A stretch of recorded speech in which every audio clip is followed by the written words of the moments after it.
सभ्य वरिष्ठ लोक मानू मु मंत्री प्राथमिक स्वास्थ्य केन्द्र तरफ स्वागत जनाऊँगी और धन्यवाद जनाऊँगी से एत टाइम धरी एठारे धैर्य भाव अपेक्षा करमती आज समस्ते जानिले आज ओडिशा रे आयुष्मान भारत प्रधानमंत्री जन आरोग्य योजना एवं गोपबंधु जन आरोग्य योजनार एकक भाव कार्ड प्रदान आज इनाग्रेसन है।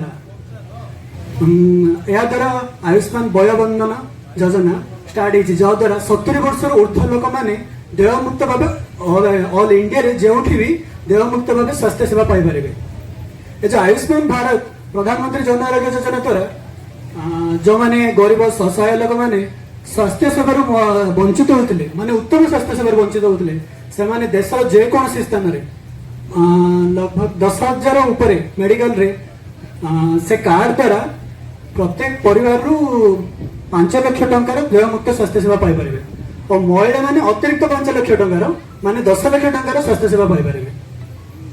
यह द्वारा 1 लाख परिवार 1 कोटी परिवार 3 कोटी लोक मान कार्ड दिया जोटा कि आज इनाग्रेसन होती।